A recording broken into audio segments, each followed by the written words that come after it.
Hello everyone and welcome back to the channel. So EPFO ईओएन APFC का notification आ गया है।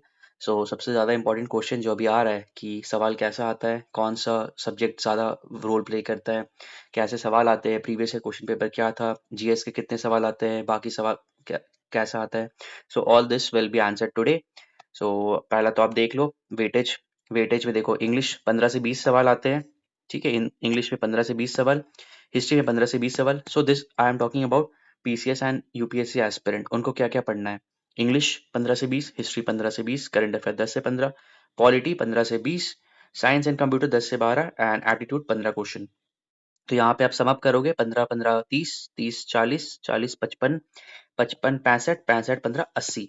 80 सवाल जीएस से आ रहे हैं। वेटेज आप समझ रहे हो जीएस का, और बाकी आपके ये सब accounting, labour laws and social security. 120 में 80 आपके आ रहे हैं, 40 आपके ये वाले सवाल आ रहे हैं। तो जीएस आपका बहुत स्ट्रांग होना चाहिए, तब जाके आप क्वालिफाई कर पाओगे। और सीट्स इस बार कम है, सो कंपटीशन बहुत ज़्यादा होने वाला है। टू बीट दैट कंपटीशन हम लोग ने स्टार्ट किया है free mentorship by selected EO officer. तो बहुत जल्दी ये पॉडकास्ट आने वाला है। इन दैट वीडियो आपका जितना भी क्वेरीज है, that all will be answered. So mark your presence in that podcast. चलो moving on without further adieu. सवाल क्या क्या आया था। साइंस का एक सवाल देखो। An object is place in front of a concave mirror at infinity, which one of the following is correct for its image.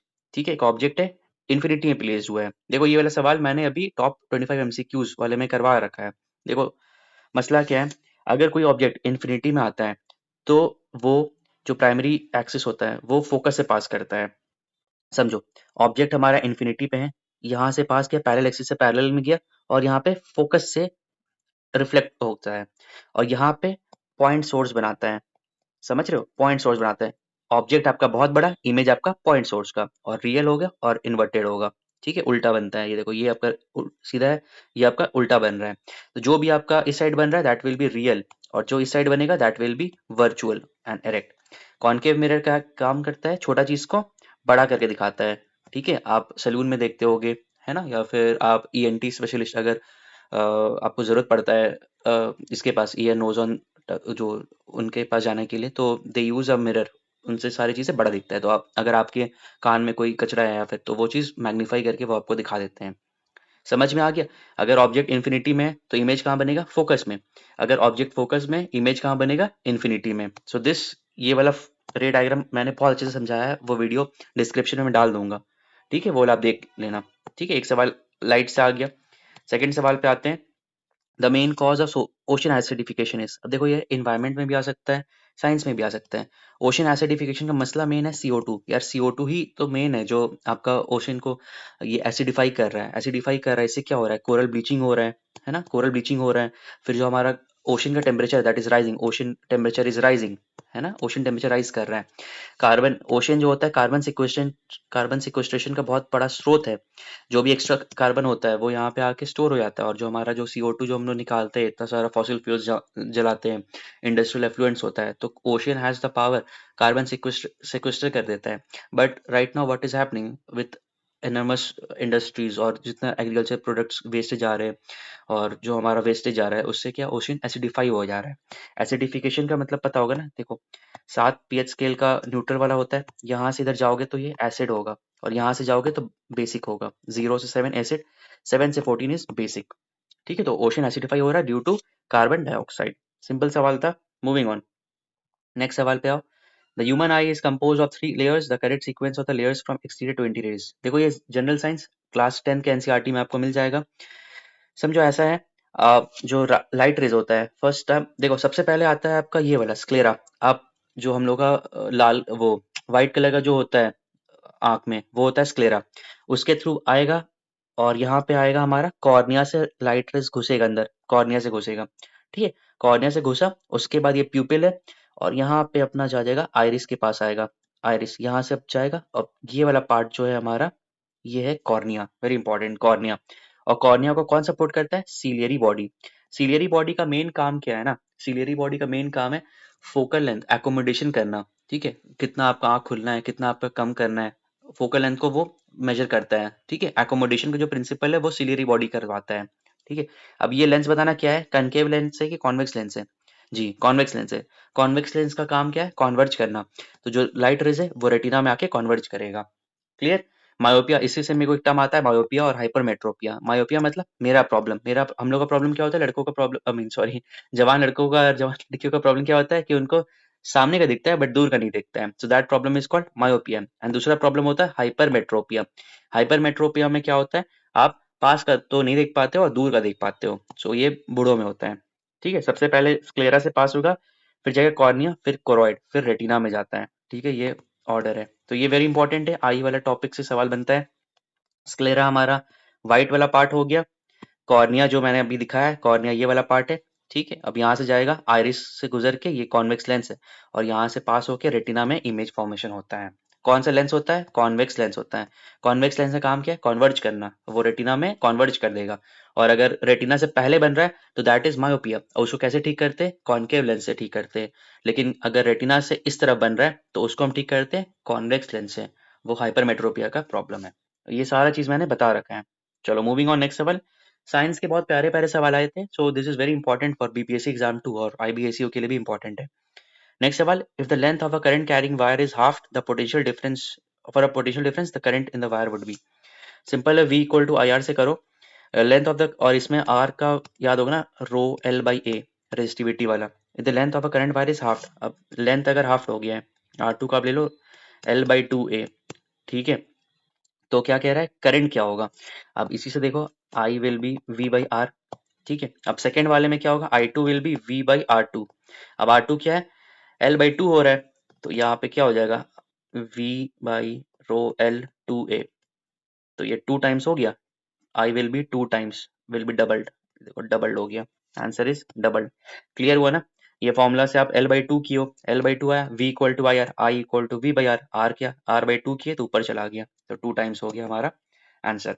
Concept बहुत सिंपल है, ये तो 9वीं क्लास में आप लोगों ने पढ़ा होगा, V equal to I R, ohm's law, उसी से ये सवाल बन जाएगा। हाँ, मैं इसी की बात कर रहा था। फ्री मेंटोरशिप गाइडेंस होने वाला है, उसमें आपको सारा चीज़ बताया जाएगा, आपको मटेरियल्स दिया जाएगा, टेस्ट सीरीज आपको देंगे हम लोग, and he will guide you, जो भी आपका क्वेरीज रहेगा that all will be dealt by him. Moving on to the next सवाल, लाहौर सेशन 1909। देखो, जो बिहार पीसीएस वाले होंगे उनसे तो ये सवाल बन जाएगा, क्योंकि बांकीपुर सेशन 1912 याद रहता है, आर एन मुदोलकर साहब का है। तो सी का टू है, ये काटो ये काटो, अब ए और डी में कंफ्यूज कर जाओगे। और यहाँ से मेरे को याद आना चाहिए, कैलकाटा सेशन 1911, विशन नारायण दास, यहीं पे जना गना मना फर्स्ट टाइम गाया गया था, जना गना मना। ठीक है, फर्स्ट टाइम गाया गया था ये, दिस इज वेरी इंपॉर्टेंट, 1911 भूलना मत ये वाला।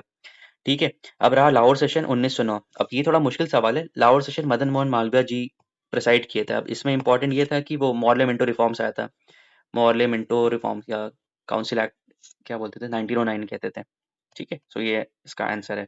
सो आप हिस्ट्री से समझ रहे हो, हिस्ट्री से आपको क्या करना है, आईएनसी को अच्छे से करना है। ठीक है, कौन प्रेसाइड कर रहा है।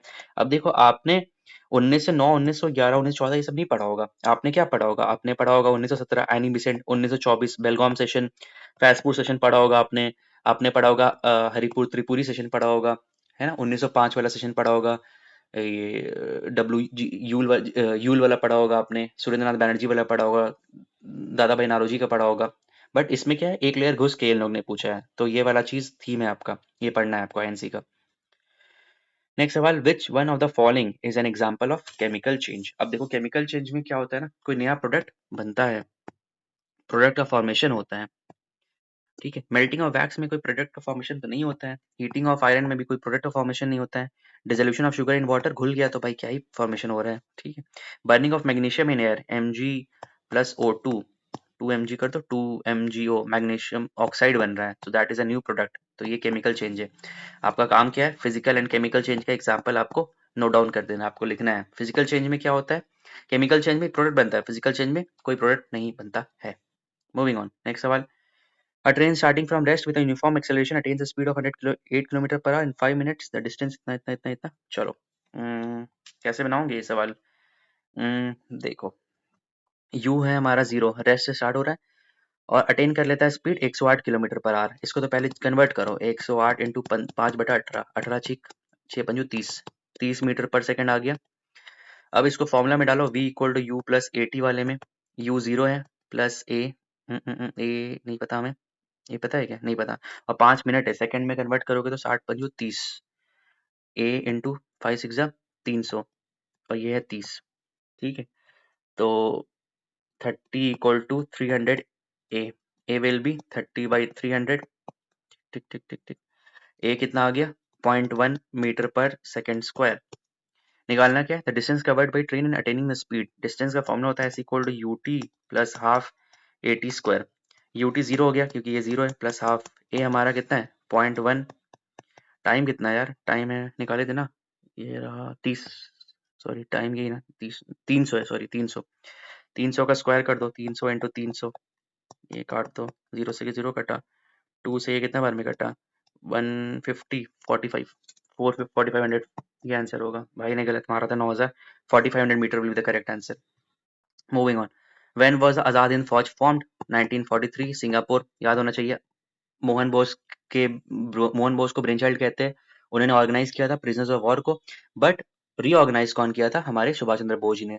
और आजाद हिंद फौज से मेरे को 4 रेजिमेंट्स याद आना चाहिए, कौन कौन सा था, नेहरू, गांधी, आजाद और एक लक्ष्मी रेजिमेंट, ठीक है, उसमें सहगल जी थे।